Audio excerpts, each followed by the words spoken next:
I went to speak to my colleague, and I'd known her for years, and I went to speak and I couldn't remember her name. We're meant to be peer supports, and I thought, I have nothing to give. I'm barely hanging on. I realized after 3 or 4 meetings, they didn't expect me to talk. They didn't expect me to contribute.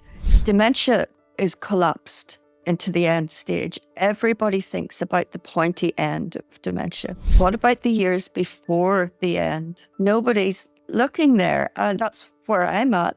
I need to know certain aspects of the death and dying process because I've watched it with my own family members and I didn't like what I saw. Don't Be Caught Dead, the show bringing stories of death back to life. Here's your host, Catherine Ashton. Today I'm speaking with Theresa Flavin. Theresa is a human rights advocate and lived experience leader in dementia policy, research and care. She was diagnosed with younger-onset Alzheimer's disease in her mid-40s and since then has become a powerful voice for the equitable inclusion of people living with dementia in decision-making at every single level, from everyday care to national and global policy. Theresa, thank you so much for being with us today. It's my pleasure, Catherine. Thank you for asking me.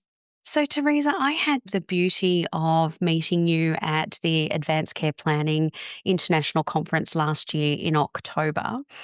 And before I met you, I was hearing lots of people speak about the amazing speech that you had done as part of the opening of that particular conference. So you were diagnosed with younger onset Alzheimer's at the age of 47. Mm-hmm. What did that particular moment reveal to you about how unprepared our systems were? Well, it did take a while to get the diagnosis, and I think anyone with dementia, especially women, will tell you that it's really difficult to get a formal diagnosis. You know something's wrong, and you go through that sort of medical triaging of depression, menopause, all of these things. And probably had about 2 years of various doctors more or less implying that I was a dissatisfied white woman, middle-aged, just generally dissatisfied, looking for a reason. And so that made me wonder, am I dissatisfied? Am I depressed? Don't you know if you're depressed? It was terribly confusing. And meanwhile, all this time, the symptoms were, slowly but surely escalating. And there was one day I'm sitting at work and I went to speak to my colleague who's sitting in the next, your little compartment thing that you have in an office. And I'd known her for years and I went to speak and I couldn't remember her name. I had to look her up on the internet. And I thought, this is actually not right.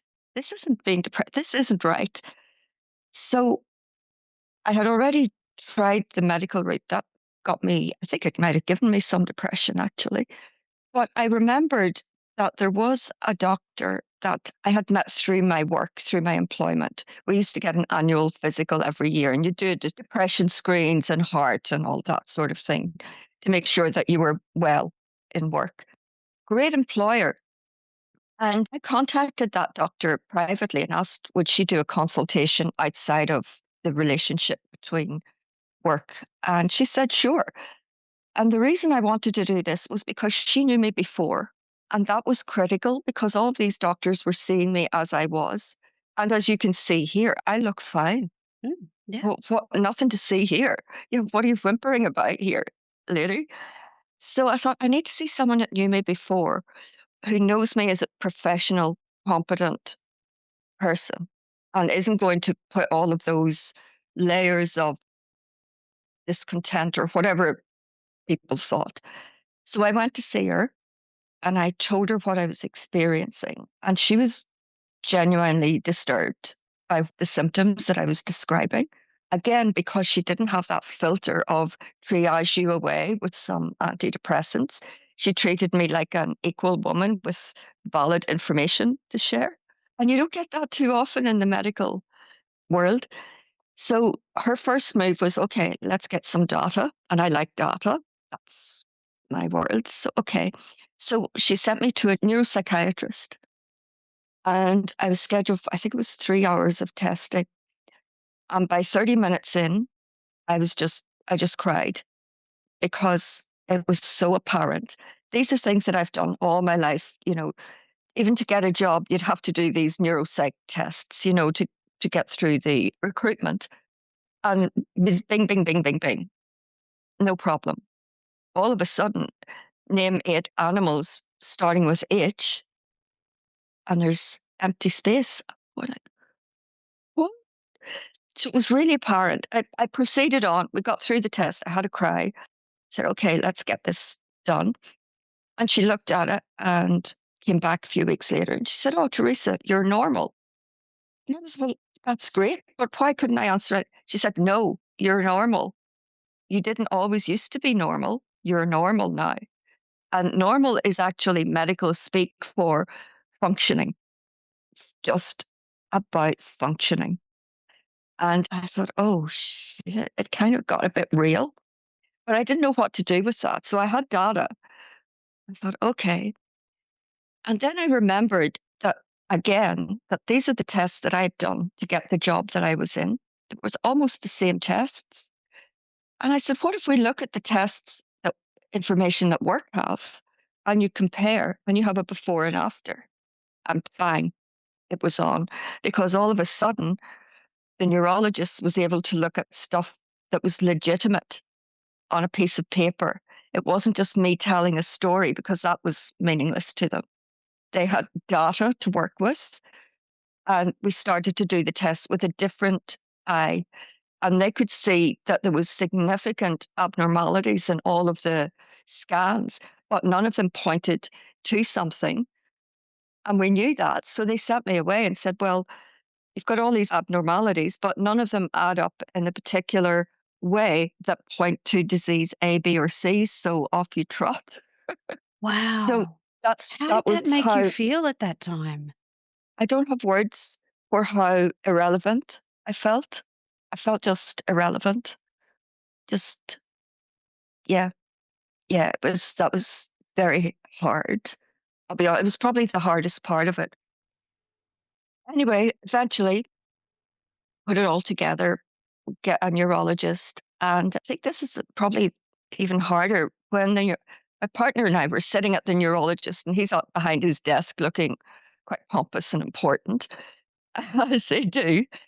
Sorry, neurologists. And he chose to deliver the diagnosis into his dictaphone, not to me and not to my partner. So we're sitting there and and we believe it's, an Alzheimer's type, yada, yada, yada. And he's finished. He stood up, ushered us out to pay the bill. And we're standing there going like, what's that? What was that? So we had That's how about you two found years of, out. that's how I found out. He told his dictaphone. Oh, So there was about 2 years of, you might describe it as cognitive dissonance, if you wanted, where I was like, intellectually, I know this is true, but I can't believe it because you would tell someone, you would give them a pathway, give them some sort of, this is what you do, some sort of something. But there was nothing. It was like I'd just been dropped into a big hole with no ladder. Like, so there I was, and it was probably worse for my husband because his mum had just been diagnosed with dementia, probably 6 months before me. So he's there with both of us, going like, "What the?" So that was a difficult time. So I hid. Obviously, I finished work formally because work had been amazing. They gave me 9 months to try and figure out what was wrong, and if I could be fixed, or see what was up. So we wound that up, and I essentially just hid for 2 years. I just hid. And at the time, my little girl, my youngest daughter, was about maybe 7 or 8. And it came to the point where she came to me, and I'm sort of sucking in bed, going like, and she's standing there like, what's for lunch, Mum? And something just flicked over in me that I can't just accept what's happening here. I felt like I'd been guided to, it's almost nihilism. There was so nothing. Wasn't even deserving of a couple of words of direction. So I just was so deflated. I thought, well, I'm not worth helping. obviously I just sit here and wait. So I waited for 2 years, but the child didn't wait. She couldn't wait. She's a child. She's like, let's do this, Mum. And I was like, oh God. And it's that strange pull towards nothing. And I think maybe that is depression, the pull towards nothing, but that deep down sense of responsibility to the child. So yeah, it was a deep breath. I was like, okay, maybe I can just pretend for a while, see how that goes. That was the best I could do, try and pretend. So I pretended to be Mum, and shit's falling over all over the place. So I did my best there. It was clumsy, it was messy. Nobody really knew what the hell to do. And in all of this time, I hadn't told my adult children at all. It was just Mark and I. Oh, Nobody knew. wow. Because you have 5 No, children I altogether, do. don't you? And Yeah, so just to give us some timeline, so your youngest daughter was 8 around about this yeah, time, and yeah. how old is that daughter now? She's 22.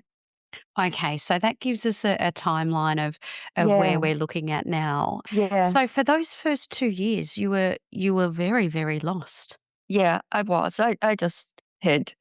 I can still see, almost feel the room. I just sat there and watched whatever TV show Lost or whatever was on at the time. I know I Quite just watched appropriate, it. really, watching that Pretty show. much. Yeah. Yeah, funny you say that. But yeah, stuff like that, just sit there and be like, and Yeah. I was like probably about 45 kilos because I didn't want to eat. I just thought, well, that might be an easy way to go if I stop eating. You get all these things because it was just so hopeless.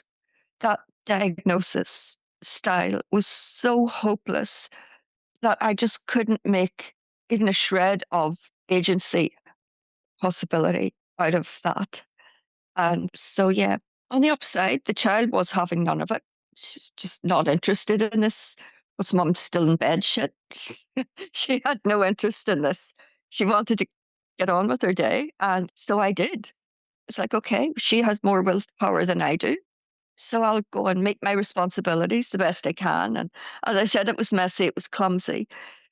And it came to the point then, probably about 2 years of that pretending to be okay. And I thought, okay, this isn't really working very well either. The fake cheer and the fake, oh, I'll just do dinner and everything's burnt and there's stuff it was chaotic. I thought, okay, this isn't, I need a better plan. I'm a smart person. There's a bit in there. Not everything goes all at once. And I started to try unpick what was left because it felt like everything was gone from that diagnosis. But after 4 years of sort of just slothing around, I thought, no, there's a bit left. There's enough for me to function okay in these small areas. And I started to try slowly to map out what I still could do. I was like, can still talk, funny enough. Okay. Yes, I've got a bit of logic. I just can't put it into action. Okay. Well, that's better than nothing. So I tried to pick through what I still had. I thought, right. And it was literally, I just went back to what's at my core is Theresa, the person that loves mathematics. And I made myself an equation of what I can do. And then there was X, which was the gaps. Okay, I can't do that. And then there was where I needed to be to function in some meaningful way. And so I thought, what do I need to make X real? I thought, I need to accept that there's something wrong. I need to make some changes so that I can meet expectations that are more realistic. I need to change my own expectations of normal. And then I need to try and help the people around me to change, to support me to be new normal. And that sounds easy. That does not And sound easy at all. And it wasn't and easy. and trying to navigate this without any support, that's Mm. phenomenal. There was nothing. I did get a call from some dementia service at the time, and it was so low bar that I was like, I'm not ready for this. It was some nice lady that would take me for coffee.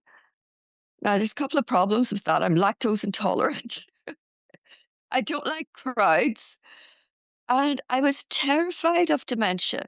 The worst thing I could imagine was to be set in a small coffee shop with a bunch of people at the end stages of dementia.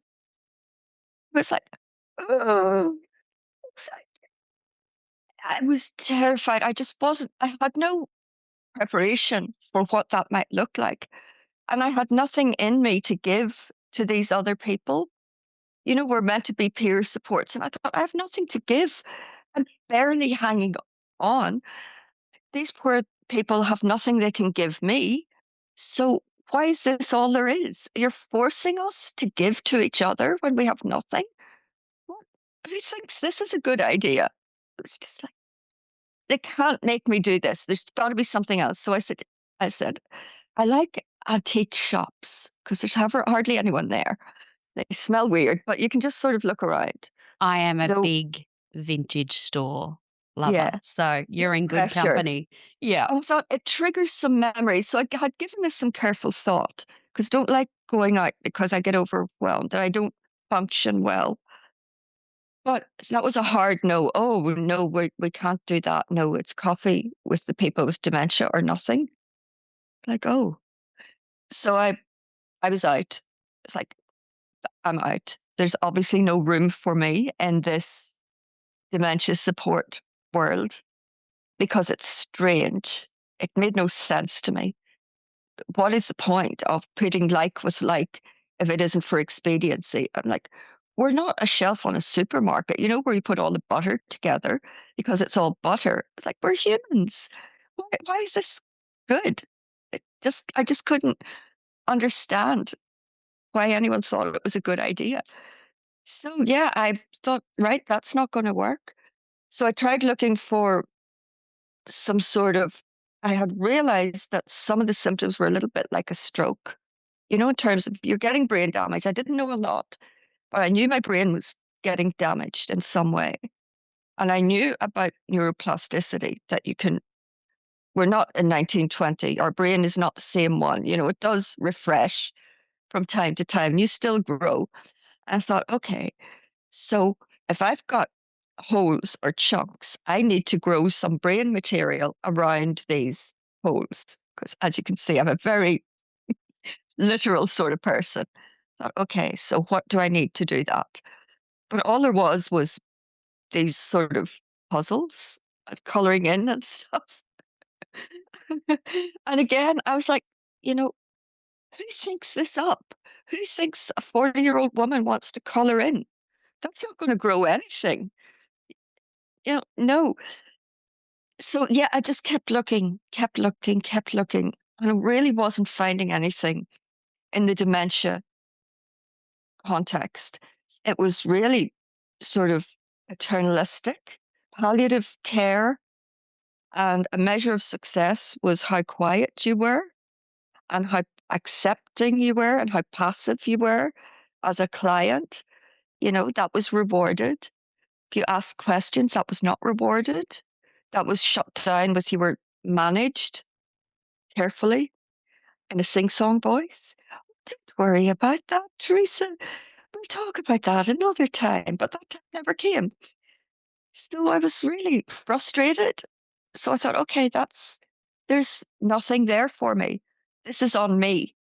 And again, I'm looking at my child who's looking at me going like, come on, mum, you know, it was on me. And that was that. It was like, oh, shoot. Oh, what now? So one day I could still travel. One day I was on the train and some email came in. I'd signed up for some dementia, something or other, thinking that maybe some little nugget of something could at least give me a clue on how a normal, as I perceived, a normal person that wants to actually improve their situation, not just wait what they might do for themselves. And there was this thing, it was called a key worker program with Dementia Australia, and they had some stuff going on for younger onset. And I thought, oh, maybe they know something that's great. So one thing led to another, and I found myself on this research project, which was quite bizarre for me. It was research. Oh, I used to feel sorry for the researchers, the boffins, thinking away. Da, da, da, da. I'd use the research, but I was like, oh, research. Oh, that's for other people. So there I was, and they wanted someone with lived experience of dementia, but also with, what would have been amazing would have been policy experience, which I had, and, different other skills. So I turned up and I had no idea what was up. So I'm sitting at a table with all these sort of research folk, and I'm just saying my thing. And everybody was really sort of like, there was a lot of quiet when I talked, people were very confused that I talked and contributed. And I was confused at why they were confused. And I realized after 3 or 4 meetings, they didn't expect me to talk. Oh, shoot. They didn't expect me to contribute. They don't know what to do. Oh, shoot. And, there's sort of these invisible hierarchies and things, where you have this person's more senior. I had no idea. I was oblivious to all of that. I'd come out of a successful career where I was used to being taken seriously. And it didn't occur to me that I was just a lady with dementia that was meant to sort of nod. Oh my So, goodness. They got the wrong candidate on the panel, didn't they? and in retrospect, it's hilarious because about 1/3 of the group were like, yes. And 2/3 of the group were like just uncomfortable shuffling because I wasn't playing their game because I didn't know there was a game. And I wasn't giving enough praise and gratitude because I didn't know I was supposed to.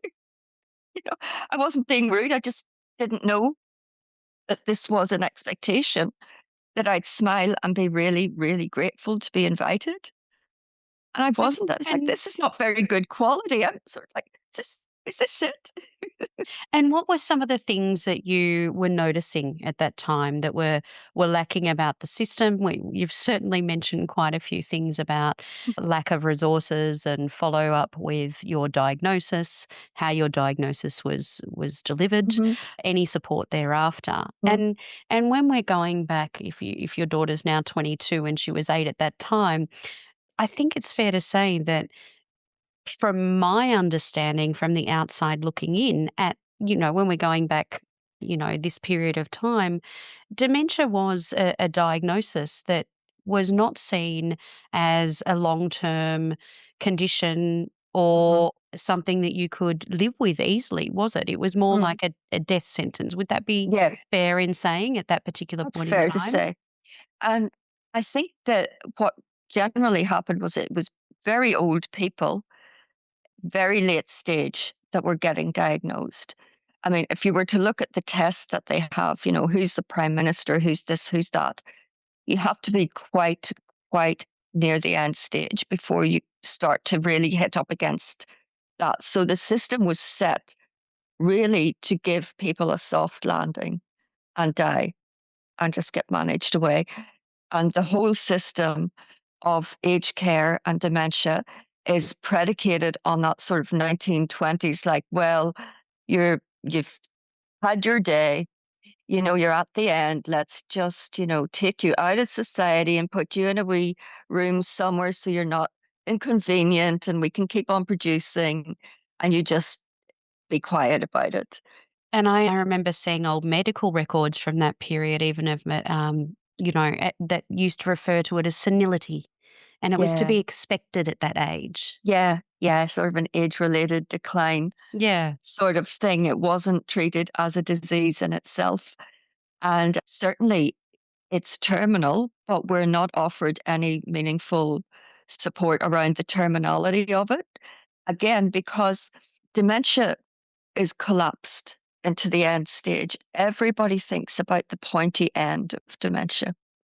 That lasts 2 years. And there is no doubt that the last 2 years happens. I'm not trying to argue it doesn't. But what about the years before the end? Nobody's looking there. And that's where I'm at. Yes, it's creeping, it's creeping, it's creeping. I'm doing all kinds of things to hold back the tide, like King Canute, I can sit at the beach, stay back to the tide, you know. It's not really listening, but I'm doing the best I can. But when you're collapsed into that end stage, so you see dementia, you make a lot of assumptions. And those assumptions are not just individual assumptions, they're systemic assumptions Mm. right across our systems. And our systems are where we get our leadership and our cues from. So all of these nice dementia-friendly communities and community things are completely incompatible with what's the messaging that's coming from our leadership and our medical institutions. So for me, it's very strange waste of money. Why would you try to pretend that let's all be friendly to people with dementia? Well, why don't we just be friendly to everyone? What even is that? I don't want to wear a badge so that you'll be friendly to me. I'm just a human. I take a bit longer to fumble to find the card. Why should I have to wear a sticker for that? Why do you need to be trained to just see that I'm having a little trouble and breathe and wait? You know, all the meanwhile, all of our medical systems and our aged care systems and our disability systems crunch us into this end stage. And the only support you get is literally being, the sunset cruise, we might say. So that's really demoralizing that that's not changing. But there are a lot of reasons that it's not changing. And they sit around business models, commercialization, rationing, a lot of things like that. We can do a lot better. There's just no appetite to do better because we're broadly an unproductive cohort economically. I think that's the sad reality that we have to face. But I'm challenging that too. I think I'm the first person in Australia with dementia to actually get a job. And I think that's pretty special. And can you tell us about that? I can. So you'll remember I talked about this research that I found myself in. And 1/3 of the table thought it was great that I had something to say. Well, I'm still in touch with that 1/3 of the table because they liked what I had to say because it was very clear. And for whatever reason, I can't make a cup of tea and talk at the same time, but I can definitely talk and I can self reflect. And I have this sort of I don't know if you call it a skill, but this ability to explain what it's like to have dementia in a way that people can understand and to break things down in terms. And that's how I ended up working with these researchers because they had a view of what dementia was and what they thought was needed to help us. But then over the years of talking and working together, they were able to learn that actually what we're putting forward as evidence and what we understand as helpful is actually what carers find helpful. It's not the same. And when I started to look into this research world of dementia research in the social side of it, not in the clinical medical side, it was like, oh, it's a group of carers talking about their person. Where's the person? Oh, yeah, they're, you know, not well. It's like, well, this isn't very good. Why aren't you naming that this is dementia carer research? It's not the same. We're not interchangeable with our person. And that was kind of a light bulb moment for these researchers. They're like, she's got a point. So I started digging around into some research, and sometimes in a research paper, you'll find a couple of little snippets about who the cohort was. And you might have 2 people with dementia and 12 carers. And when you actually look, and some research will publish a lot about, the interviews, what the people with dementia were saying was quite different to what the 18 carers were saying. But because research is all about rolling up all the information and making an average, the actual people were drowned out. It was like, this is why stuff's not working. This is why evidence-based care and evidence-based practice isn't working for us because you're asking our carers and they're responding with what's best for them and how they manage us, how we're managed, not about how we feel within ourselves. And when I was able to work with the researchers with that level of understanding, then we started to actually make some progress and learn some new things that an acquired disability after a really productive life is not the same as being born with a disability or acquiring a brain injury at 16, where development might stop. Because all of the disability world is about building capacity. And they've lumped people with dementia into that in the best of intentions. But we don't need that. We need scaffolding, upholding capacity, maintaining capacity, and giving us, again, that sort of soft landing into the point where we can no longer participate because we're in a coma, or whatever that might look like for the individual. That's when I got a bit passionate about research, because I thought all of this evidence-based care, and I started looking into behaviors, and what people consider to be behaviors and what's being labeled as behaviors, and behavior suppression planning. It's supposed to be behavior support. It's not. It's behavior suppression planning. That whole market about how to keep people as quiet and passive as possible. It just blew my mind when I And realized that all of that was based on what the people around us wanted, not what we wanted.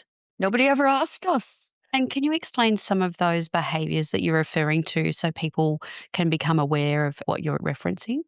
Mm.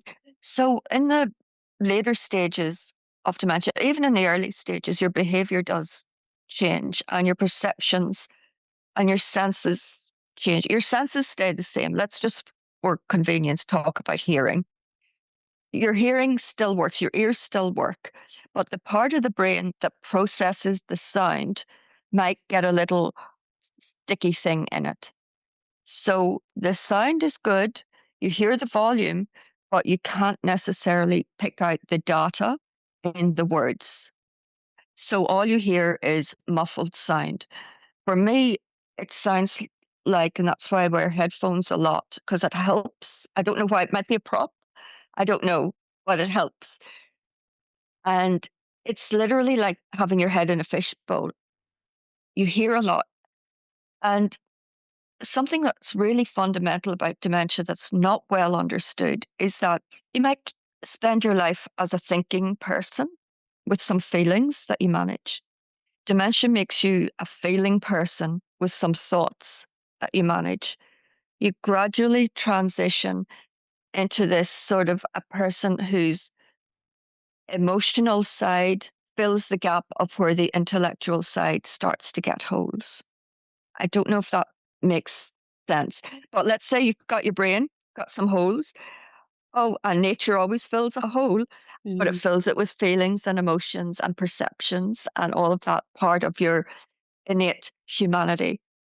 So coming back to the hearing, I'll hear the woo, woo, woo, woo, the bubbly fish people. I can tell by their tone of voice that maybe they want something from me. And I can tell them when they're escalating. I can feel the body energy, all of that perceptual stuff. And those senses that are outside of the five senses that we talk about mostly really uplift to try to correct this balance. It's a survival mechanism, because all of these, you might call them extra senses, but they're not. I can't remember what they're called. So I can perceive when someone's escalating because they want something from me. I can't tell what they want because the data is garbled. So what do? I can't understand them. I can't get the data. They're escalating. There's a couple of ways I can go. I can just go, it's all too hard. Become quiet. I can go, what do you want? What do you want? And they'll come. Eventually, they'll get tired quite quickly of talking, and they'll start doing. And then they'll start touching my body. And then it's on, because any trauma, anything that you have about your physical integrity, someone comes and touches your body without consent, poof. It sounds quite reasonable, doesn't it? Except if you've got dementia. Because if you've got dementia and you go poof, when your body is touched without your consent or without even being given the opportunity to acknowledge that you know that someone's going to touch your body, that's a behavior that needs to be suppressed. That's care resistant. And that blows my mind. And you can see why the people thought that, because they were going with observation. No one ever asked us. And even in the later stages, when you're quiet and you have time to process, you can actually formulate an answer to, why do you not want to be washed? Don't feel safe, frightened, fear, don't know what's going to happen. Then you put on top of that the visual disturbance. So our eyes get a bit funky as we get older. That's how it goes. I don't like that. But equally, the processing part that processes the visual into information might get a few sticky spots. And there's this phenomenon where we have two eyes that look this way, straight in front. There's actually a gap in the information just where our bridge of our nose is. So our brains actually manufacture information to give us a full picture. So it looks like we've got panoramic vision, but we don't. And the little bit in the middle is actually imaginary. So you can imagine what's happening as the imaginary bit gets a bit bigger. Hallucinations, medication, yada, yada, yada, without actually understanding that, no, what this is how we experience and process the world around us because it's impaired. How about you explain to us? Yeah, it looks different. It is safe. So, for example, what will happen is, and you'll hear of this a lot, there'll be a dark mat, and I'm walking along, and a dark mat looks like a big hole. All of my body responds as if I'm about to walk off a cliff. Like, Mm. I can rationalize it's only a mat, but my whole body is telling me it's a hole. I can't walk over that mat. I'll walk around the mat. And imagine living your life like that. And these things just come up out of nowhere. A black mat, a step down. My whole body responds. I have to creep. I don't know what it is, but if I have to do a step down, I have to be touching walls because nothing works together anymore. If I'm touching a wall, I've got a link and I can slowly, but I've got to be touching the edge of the step with my foot so I can feel it going down. I know where it's going to finish. So it's a very slow process. So imagine trying to do that while somebody's barking at you. And then there's all cars honking. Or there's a protest and people start banging a drum and whistling. You're buggered. You have no chance. We have no chance. So we get medicated. But when you understand it, when it's explained to you, this is what's happening, it's quite different because a supportive carer or a supportive loved one can shield you from some of that additional sensory stuff and give you that extra 5 minutes to do things the way you need to do them to feel safe. But there's no room for that in our systems or in our world. So we just get medicated because if we show fear, we're all done. We're washed up. And that's the hard truth of it.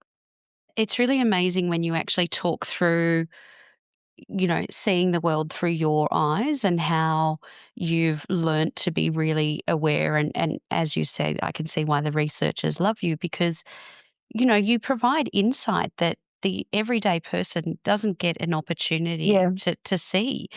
And there was a book that I've started reading that I'm sure that you're very familiar with, and I'll I'll find it here in a minute, and then I'll mention the details.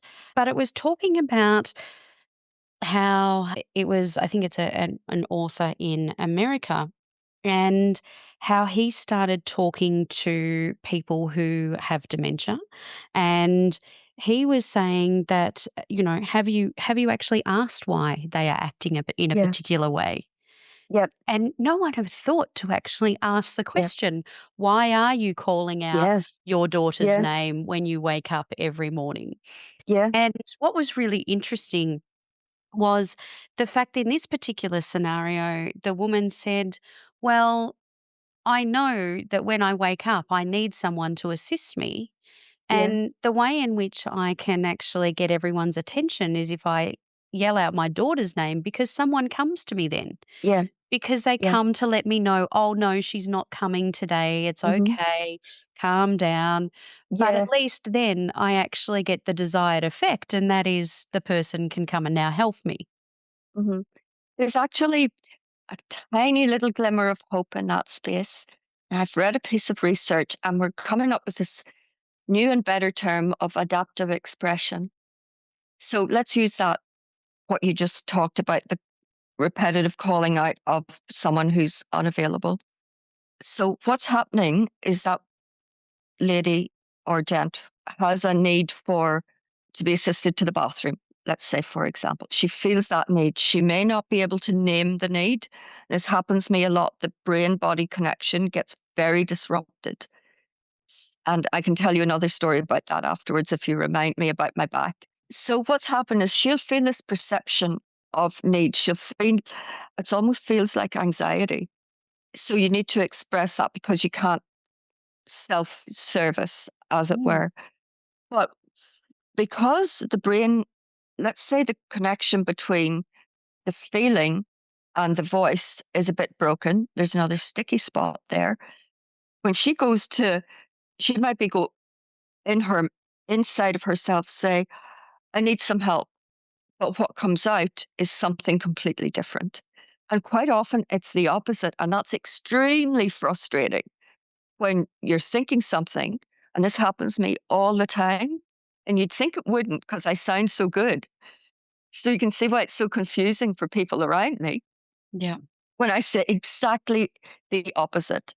And for example, I'm in the shower. I'm sort of reading this bottle. Do not put in your eyes. What happens? Push, I put it in my eyes. I mean, I have no explanation for that. I can tell you what I was thinking at the time. Do not put it in the eyes. But because the information was very slightly, must have hit a sticky, and when Yeah. my body just put it in my eyes. And that's the difficulty that we have, is because we're all so literal. So that lady's calling for her daughter, but the training and the evidence base to produce training is not sophisticated enough to help staff to know that that's an expression. And we had this trope of unmet need. It's not always about need. We don't always need. We don't sit around 24/7 needing. That is quite disgraceful that someone has put that forward as an explanation for when we express ourselves the wrong way. That's not it. Sometimes we just have something to say or a comment, and that might come out as waving or something completely that looks bizarre, but that's our communication. And it's not about need. Maybe 10% of it is, but calling it the unmet need, that's just, that's not good enough. That is not good enough. We process everything, we feel everything. Our conscious awareness is still there. Where it's broken is our ability to project that into this 3D world that we all live in. Our internal life is rich with meaning.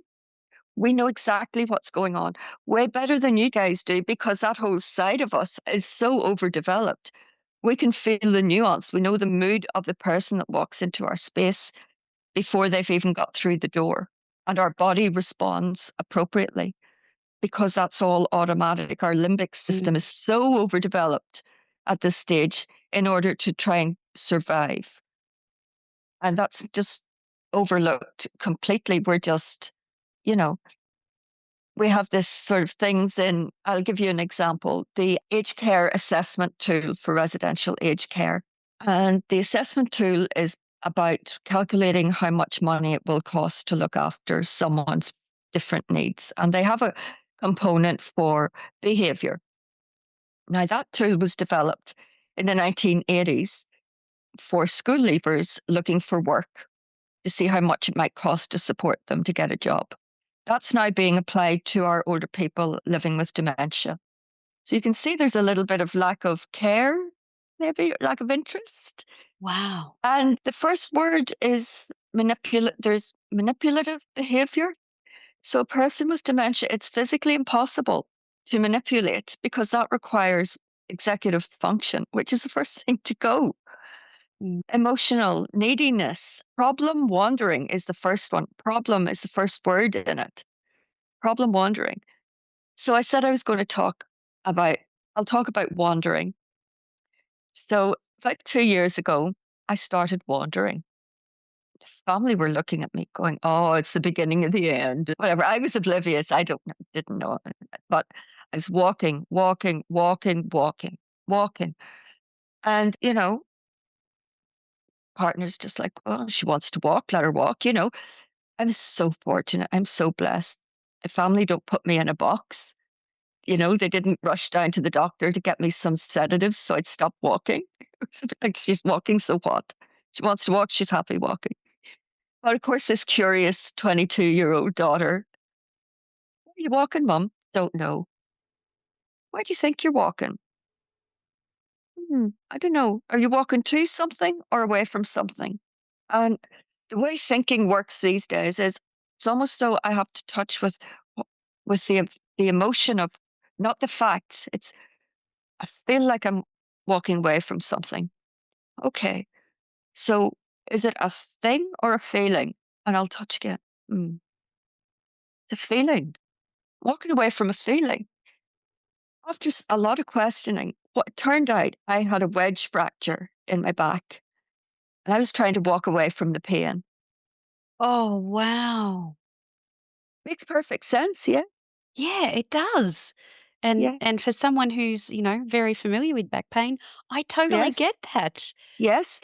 Sitting hurt. Lying down Yeah. hurt. Walking, walking, walking, walking. Yeah, but no one's ever curious enough to ask, except that I'm just so lucky I have a child that loves me enough to ask. It's so interesting that she has the ability and has learnt how to reframe Yeah, when you're doing something that's a new behavior that yeah, there must be a reason for that. yeah. I think She's that's curious. amazing. Yeah, she's She's and a real that's person. a curiosity. And Yeah. it's interesting because the book that I was just mentioning earlier, it's called Hiding the Stranger in the Mirror, and it's by Cameron Camp from the Center for Applied Research in Dementia that comes out of the US. And Hmm. that's what they talk about is that reframing and asking the Yeah. person the question, Yeah. "I've noticed you're doing this. Is there a particular reason why?" And Yeah. spending Yeah. time to ask those Yeah. questions. Well, it's the quality of the questions, Catherine. That's what's lacking. Because just say, why are you doing this? I don't know. That's what I said. It's the quality and thoughtfulness of the questions. Fundamentally, what I've got is that most people don't have is someone who treats me from first principles as a sensible person. And so the questions are based around she's a sensible person doing something unusual. We don't have that in dementia. You're a person with dementia. Why are you doing that? Doing what? 'Cause I don't even know that I'm doing something unusual. And it stops there because the assumption is that I'm doing something I don't want to do or I don't need to do. So there's this sort of a thing, and it's very mean thing of me to say, but I call a lot of dementia research the Potemkin village. Now, Potemkin was this South Korean, I believe it's South Korean general back in the war, and they were losing, and he was a bit didn't like that. So he put all of his resources into building a village, but it was just the facade of a village. So it was when his enemy came through and he could send photographs, it gave the impression that everything was just fine and the village was thriving and there was no war going on at all. So everyone in the world saw the Potemkin village, but behind the facade was just rubble. And that's how I feel about dementia research in general, is we're looking at a Potemkin village and the rubble's in behind. It looks good, it sounds good, we call it evidence. It's not. It's evidence on how to control and suppress us and manage us for expediency. It's not about us at all. your views has seen you really increase your advocacy work over the years. So Mhm. you're working with Dementia Alliance International, but you've also had the opportunity to work with the United Nations on open-ended working group on aging. Can you tell us a Yeah. little bit about that as well? Yeah, that was a bit extraordinary how that came up. I worked with OPAN quite a bit, the Older Persons Advocacy Network, and that's an amazing opportunity. And they're an amazing organization, They but are. their scope is small. They're only funded to support people who use government funded aged care, which is actually less than 50% of all older people, believe it or not. Mm, So the other half, we just, yeah, whatever. And OPAN and a whole lot of organizations all over the world who are interested in the human rights of older people have sort of an umbrella group called the Global Association for the Rights of Older People, GARUP. And GARUP had gotten a little grant for some of these satellite organizations around the world to be funded to go and attend the United Nations open-ended working group in New York. And OPAN had gave me the opportunity to make an application, which I did, and I was accepted. And what was very, very interesting, because I mean, there was some amazing people that applied. I was like, gosh, how did I get in? And it was because I was talking about diversity. I said, we all talk about diversity. There's no room for cognitive diversity. Why is that? Why is cognitive diversity not good enough to be considered as a diverse attendant? And they took that on board and learned from it that yes, cognitive diversity is legitimate. And my background, of course, is superannuation. So I look at cognitive diversity as being a really fundamental component to being on an effective board, for example. And all of that world that I lived in, where you had equal representation on industry superfund boards, and the industry superfunds actually perform better because they have this cognitive diversity on the board, which is comprised of people who work in the industry being on the board. So I'm very confused as to why we don't have cognitive diversity in our other non-government organizations. If it's good enough for superannuation for our money, but it's not good enough for our people, it seems doesn't quite work. Anyway, I did get the opportunity and I rocked up in New York and had the amazing experience of being able to directly address the whole floor. So you're sitting up in this sort of peanut gallery area with, a little name tag thing like you see on TV and a little microphone. And you can see down into the pit where all of those countries are, Luxembourg, this, that, the other. And when I first spoke, I was saying, oh, I'm Theresa Flavin. I'm from Australia. I live with dementia. And something happened in the room, and people actually turned in their seats to look up at me. Had never happened before. It was such a, like, a what moment. It really was very powerful. So I knew I was going to be heard. So I had to make it count, and I did my best with that. But I knew I was listened to, and I was pointing out that, we're people too. We don't wake up at the end stage. We have rights, but we're denied our rights because we're still seen as essentially subhuman. And we are, you can tell by the way we're treated that are essentially subhuman with a sort of an overlay of care attached to it. But if we were human, we wouldn't be excluded out of the community as a business as usual, would we? But that event at the United Nations was the first time in 13 years that we actually got movement. And that's not down to me, whatever. It was just an amazing time to be there when the United Nations went from to, yeah, okay, let's take the next step. And that was amazing. But the most that was all fine, people, whatever. When I left that day and I was just walking back to the hotel with my partner, just walking, And this tiny little old man came hurrying up to me with his little stick. Gorgeous little man. And he had been at the United Nations in the public gallery. And this makes me very emotional. And he asked if he could hug me because his sister lived with dementia. And I spoke for her.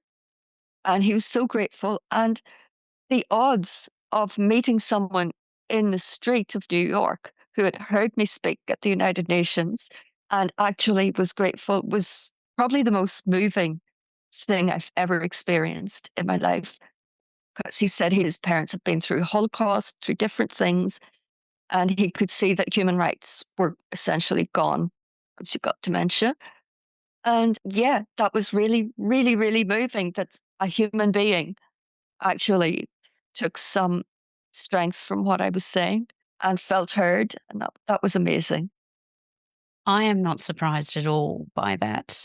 Can I ask, is there anywhere to see or hear your speech to the United Nations? I wouldn't have a clue, but I can send you what I said. I can send you the text Oh my of goodness, that what would I be said. amazing to Yeah, I can actually absolutely. include it in the show notes because Yeah, I'm sure I am going to want to read it. And I'm sure there's lots of listeners here that would be very yeah, intrigued to actually read your presentation to the UN. yeah, That would be yeah. amazing. Thank you It's so pretty much, Theresa. short. It's not a big long read. You only get like 90 seconds or something. That'd be great. Absolutely. And tell me, what would you like to see from the work that you have been instrumental and the change with your partnerships that you've been working with, the current one that you've got with the University of New South Wales? What would you like to see be your legacy from the work that you've been doing? I've never really thought about legacy. That's not really the way my mind sort of goes. If I was to talk about what change I would like to see, that's If very, you're more very comfortable with that, urgent. yeah. The most important change that needs to be made in Australia is to give people with dementia a pathway, an actual pathway after diagnosis, or even in the prodromal stages where you think you might have it, but you're not formally diagnosed. When you know, you know. What that would look like is robust advanced planning tools that are legally binding. So at the minute, for example, get your affairs in order. That means your money. Money, when you have dementia, money is the least important thing ever. I could not care less about money. I have food and I have shelter, the rest, whatever. But that's where the focus lies. Then you move on to let's make an advanced care plan. So I looked at that and I read the template here in New South Wales, and it listed the symptoms of dementia, and you could tick a box whether you found them acceptable or unacceptable. Like, okay, so they're using dementia as a proxy for whether or not someone would or would not want to live. That's not very good.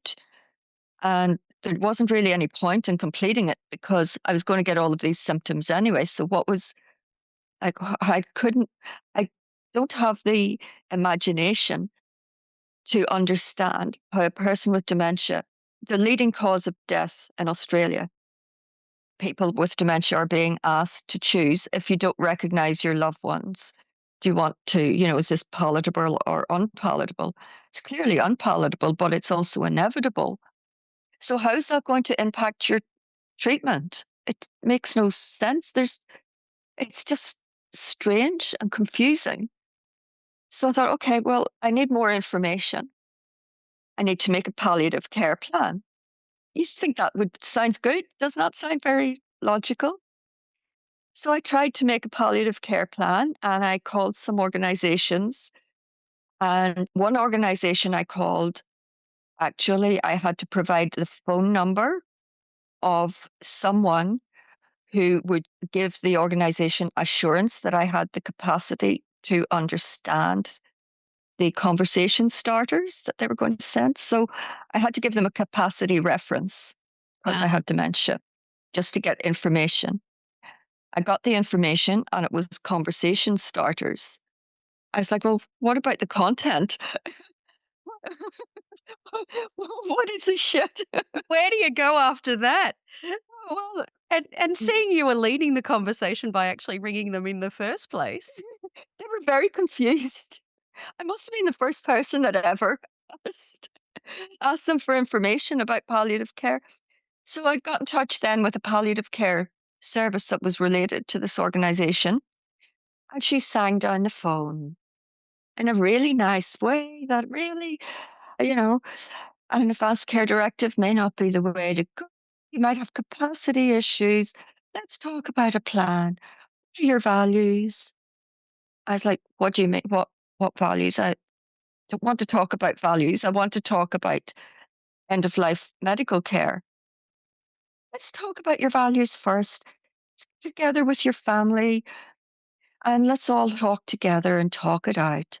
And I'm thinking, my family sitting together at a table about what to do with mum's values is not a good idea. That's just silly. It's stupid. They live all over Australia. They're not going to come sit around a table. They want to know what I want to do. They want me to tell them what I want, and they will do it. Why would they be sitting talking about values? It just made no sense. I know what my values are, and I don't need to share them. I wanted actual information about what death looked like in the context of dementia so that I could actually say yes to this, no to this. So I think maybe because I have complex PTSD from a whole lot of other things, I do need to know the detail. And it's not so much about control, it's about preparation. I really need to prepare myself for death. I feel that need really strongly, but that is gate kept to such a degree that I actually can't.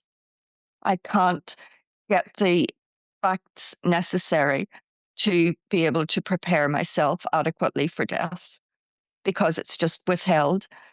Again, paternalistic. It might make me upset, might make someone else upset. And everything around dementia world is about not making anyone upset. And I'm not scared. You know, the family will have the feelings. I'll be dead. It doesn't matter.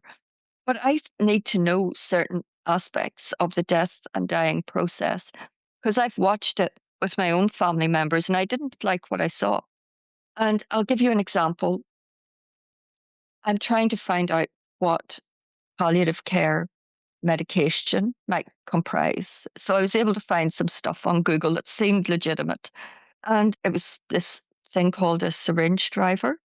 It's like, okay, I remember my mother having that. Okay, what's in it? And that was quite hard for me to find out what's in it. Because I thought, okay, so I can't make a palliative care plan because you're only funded for palliative care for the last 3 to 6 months of life. And by then I won't be able to contribute to the plan. So that felt very unfair, to say the least. I thought, what's in this thing? And I looked at the ingredients and I thought, why would I want that if I'm dying? You know, sort of sedative sort of stuff. And I thought, well, there must be a good reason.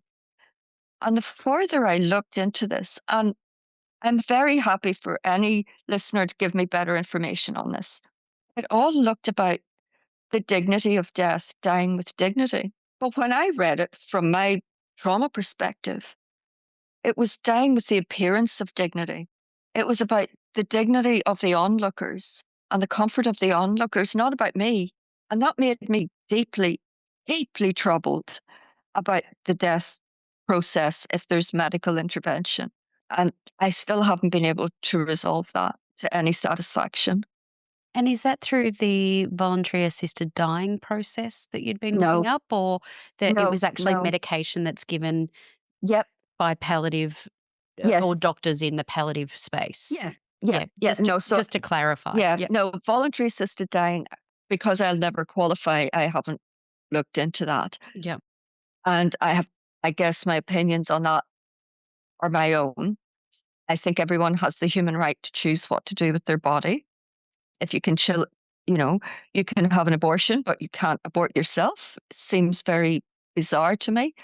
I know that it's a nuanced thing. That's just my very personal thoughts on it. There's a whole lot of layers of spirituality and things that are personal to me, but at a fundamental level, it seems obscure, paradoxical. I do understand dementia is a different case. What I would say, which isn't much, but what I would say is the state of dementia and aged care is so poor that it's not voluntary assisted dying is not a choice in the meaning of active informed choice. An active informed choice means you have two equal options to choose from. In aged care and dementia, you do not. That seems to me like an off ramp and giving people an off ramp because we can't be bothered as a society and community and as a country to give people decent care. So they're actively choosing whether to live or die. I can't even go towards voluntary assisted dying in the context of dementia because nothing else is on offer. It's just cruel, absolutely cruel and disheartening. But even outside of voluntary assisted dying, dying is so shrouded in mystery with that overlay of paternalism in dementia. It's a terminal illness, but we're not supported to process it. And if you think about it from a very logical point of view, and we're thinking about why people behave and express themselves the way they do, we're not supported while we can to process the terminality of our diagnosis in any meaningful way. You know, let's say you have terminal cancer and there's all sorts of, helpful people, talking you through the death and dying process and how your spirituality and all of that. In dementia, you're just hanging. And that it is something that I would absolutely change. So, change number one, legacy number one, give people with dementia a proper pathway to help them process and integrate what's coming. Because if you can't integrate it, how on earth are you going to accept it and process it and live with it? And another thing I would say for the people who are actually able to process it and integrate it and accept it, that's called apathy. And you're medicated for that. So you can't win. And what would you say, Theresa, to the people who are supporting a loved one who has been diagnosed with dementia? How can they support? In your personal experience, what have you found useful for you? Mhm. Be flexible. We change. It really helps if you allow us to change and don't keep trying to bring us back to the person we were just to make you feel better or to rescue us. You can't. And the harder you try, the worse it is for us because we see your pain and we feel your pain. But if you were able to just accept that we are changing day by day, week by week, and you change too. So instead of trying to force us to be the same, that you adapt with us, adapt with our flow, even just a little bit. It helps our nervous system to settle down because we feel safe. If you're always trying to bring us back to function the way you liked it so that you have less pain, that then gives us pain, that feeds your pain, and on it goes. And I'm not saying that's easy. By any means, I'm not saying it is easy, but it's easier than not changing. And I learned that the hard way that if you don't accept that things are changing and you don't set up your life to accommodate the change and roll with it, and you try to stay static and force everyone else to change but not you, that is a recipe for pain for everyone. And that's when people become unsociable and all of that sort of thing. It's a driver for that. It's just one component. Just being accepted that we're changing and dying. It's just a slower process than most people expect. I think is the mindset that will help you to also accept and process and integrate what's happening. Theresa, I could keep speaking to you all morning, but I think we best say goodbye. Hmm. Is there anything else that you would like our listeners to know? Any final thoughts you'd like to make a plan, make a robust plan. There are no legal mechanisms around. That doesn't mean you can't make one. Write stuff down about what you want and what you need later in dementia when you can't necessarily communicate that. For example, I'm very, very frightened of going into aged care in a stage of dementia where I can't link my values and my core values to my physical actions. And how that might be expressed is if some charming gent takes me by the hand, I'll happily totter off and have relations with that gent. Because in my mind, I'll be somewhere in a place that's not able to access the memories and ethics and values and responsibilities and commitments of a lifetime. There's this thing called terminal or paradoxical lucidity, where a person at the very last days of life pops back to the original person they were. And its reports go from 20 to 60% of people get this in terminal illness. My greatest fear is popping back and like, ta-da, the day before I die, only to find my family are all gone because I've broken everyone by doing whatever, by having relations, doing, whatever unsavory to me, to my mind, stuff, and I've broken my family.